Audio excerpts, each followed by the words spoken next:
Today on Weekly Outdoor Plus, we're finishing up a 3-part episode where we're cooking wild turkeys with Chef Thad. His last 2 recipes for cream of turkey wild rice soup and turkey salad were a big success, and today we're doing turkey breast Martinique. If you missed either of the last 2 recipes, you can find them again online on YouTube and on Facebook, the same place that you can find this show. Now here's Chef Thad. Thad, today's the main dish. I'm really looking forward to this. What do you got going for us today? Well, today we're going to take the same breast meat that you had offered to me with our salad. We're using the salad service. And once again, it's a half of a breast from a turkey. Tenderloin still intact, but there's some cruddy stuff on it, right? We've got some silver skin and some fascia. I can never pronounce that medical term. Maybe Mr. Stankowski knows better. That's the Polish in it. Yes. And we're going to take this breast and we're going to cut it into scallopinis, or really thin slices. And we're going to pound them out with a meat tenderizer or a hammer. We're going to do that between some parchment paper and some saran. And we're going to pound them paper thin. So, and look at, we're using this Rapala fillet knife. All the fancy blades they sell us in this industry. And sometimes I think we're better off going to Fleet Farm and buying a $7.99 Rapala wooden handled fillet knife. Now you'll see that there's meat that's on there that you might say that's wasteful. Well, it doesn't have to be. You could take all that meat and you could do several things with it. You could grind it to make ground turkey. You could take it, boil it off and throw it in a stock, or throw it in the soup that we made. You can use all the trim pieces can be used for soup. So don't discard this because you're trimming this up. Keep it. Find another use for it. Nothing else. I bet there's a dog or two that would love to eat some cooked turkey meat. When we're preparing scallopinis, we have to make sure that the meat is at first and foremost cut the right way. So we're going to cut the meat so that when we pound it out, we're pounding it out with the grain. So I'm going to kind of look, and I see the muscle fibers are kind of going like this. So I'm going to cut perpendicular to the muscle fibers. Okay, we've got several strips. We're going to lay them out on saran.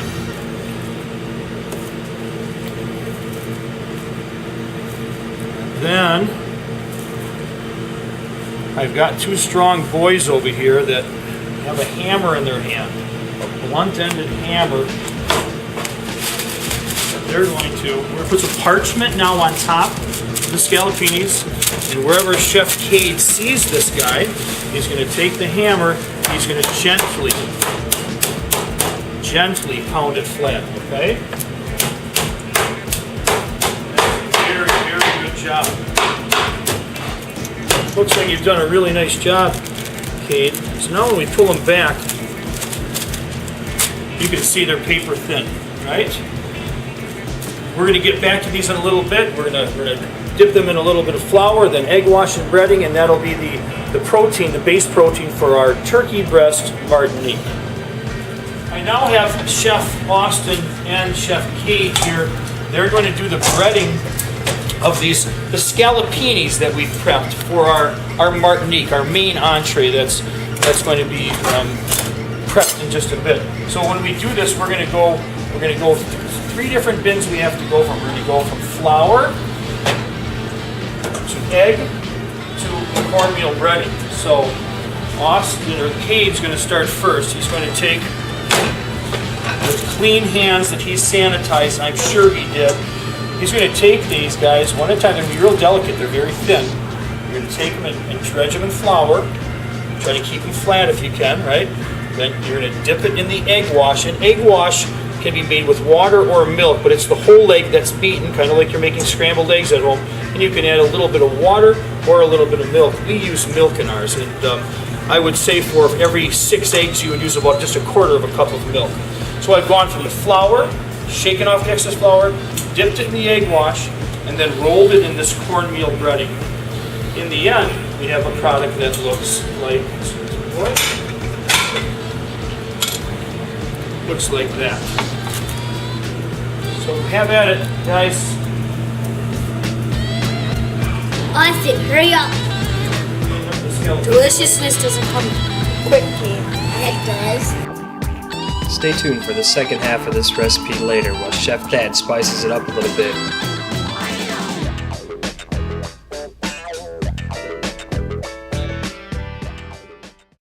Bucks and Bulls Archery in Stevens Point is now under new ownership and has a new location.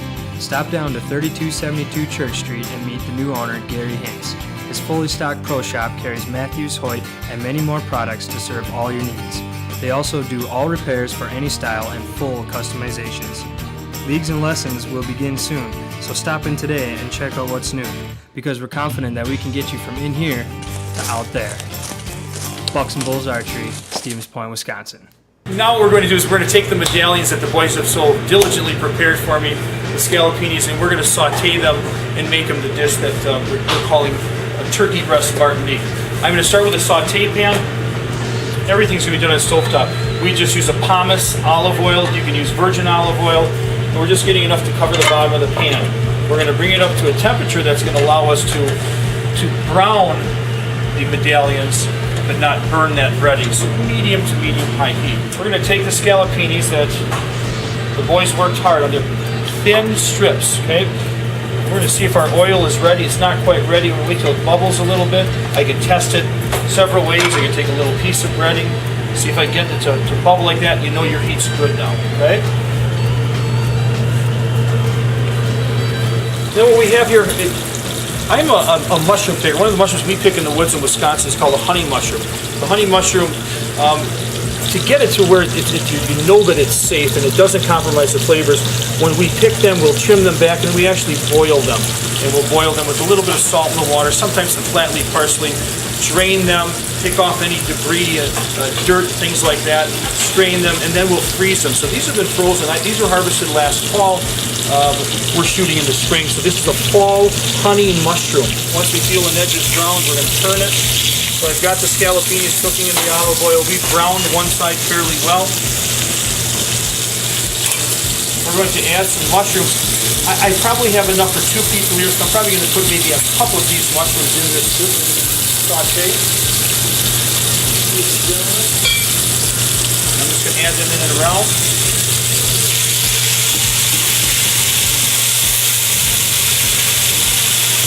We process our own garlic. It's in a little bit of olive oil to keep it. So I'm going to put, in this dish, I'm going to put about a teaspoon of fresh garlic. I'm going to add some scallion. I'm going to add about a quarter of a cup of scallion, or green onion, spring onion.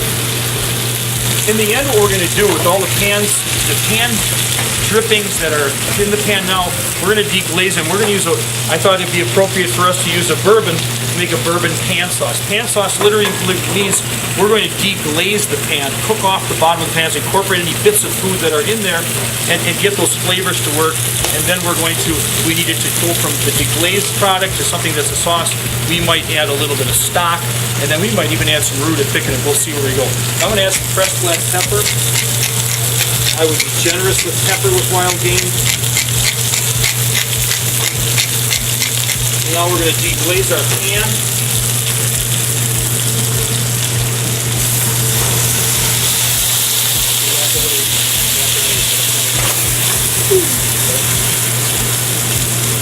So when the alcohol cooks away, your kids can eat it. That's what we're doing. That's what the flame is caused by. So we're cooking away all the alcohol, but getting the flavor of that very well-crafted bourbon, and we're choosing Wild Turkey for this method. This is our turkey stock that we had going from earlier. We're going to add a little bit of that broth to the water.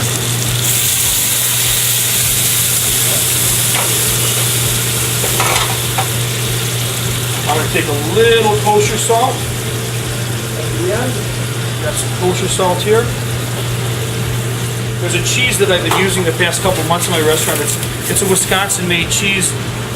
It's called Mauvais, and Mauvais cheese is sheep's milk and goat's milk cheese pressed together in a common loaf with a grapevine ash divider. So you've got a soft, creamy cheese and a hard, almost like Parmesan, nutty type cheese.